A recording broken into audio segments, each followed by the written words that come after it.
რიგგარეშე სესიის დაწყებამდე deputatებმა განცხადებები გააკეთეს. თავიდანვე ცნობილი იყო, რომ სხდომას ფრაქცია ქართული ოცნების წევრები არ დაესწრებოდნენ, ასევე სხდომა ჯანმრთელობის მდგომარეობის გავარესების გამო არ იქნებოდა დეპუტატი სვეტლანა კუდმა, რომლის ხმასაც ჯემალ ფუტკარაძის არჩევისათვის გადამწყვეტი მნიშვნელობა ჰქონდა. უმაღლეს საბჭოში გვაქვს ვაკანსიები, უმაღლეს საბჭოს თავმჯდომარის მოადგილესა და ერთ-ერთი კომისიის თავმჯდომარისა.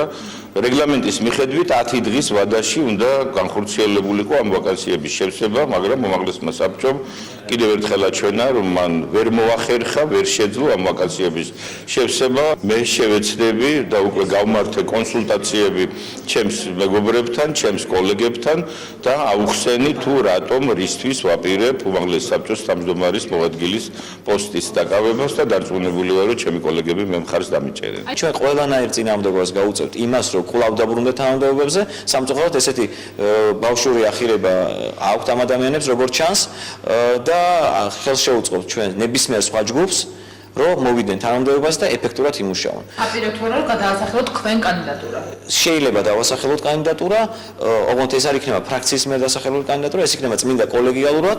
არის ვერსია, რომ თქვენ შეიძლება დაასახელოთ მედია ვასაძის კანდიდატურა. არის თუ შეიძლება რამდენიმე დეპუტატმა დაასახელოს რამდენიმე კანდიდატურა, ეს დამოკიდებულია იმაზე, თუ რას ფიქრობენ ეს ადამიანები. თავისუფალი დემოკრატები ვესწრებით ამ სხდომას.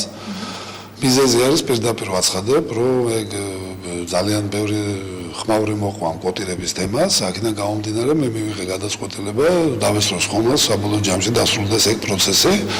აქედან გამომდინარე გადაწყვეტილებაც სხდომაზე მისვლის არის ჩემგან ეს. რაც შეეხება საკადრო საკითხებს, ჩვენ თავისუფალი დემოკრატები ამ პროცესში, როგორც წინა პროცესებში არ ვღებულობთ მონაწილეობას. 18 მარტს არის პლანური სხდომა, მორეგისტრო პლანური, რომელიც ვაპირებთ დავაგანოთ ჩვენი კანდიდატები ვაკანტურ თანამდებობებს. რაც შეეხება დღევანდელ სხდომას, ვთქვით რომ 6 ადრეს სხდომის მოწვევა არ იყო აუცილებელი და მას შევხედავთ აუცილებლობას, ამიტომ კოალიცია ქართული ოცნება ამ სხდომას არ დაესწრება. თავმჯდომარე ვალდებული იყო სხდომა მოეწვია, თავმჯდომარე გაუძღვება სხდომას. ჩვენ თვლით რომ ეს არის ნაციონალური მოძრაობის მოწყობილი პირადი შოუ, არაფერი აუცილებლობა არ იყო იმაში რომ დღეს 19-ში გვაქვს სხდომა.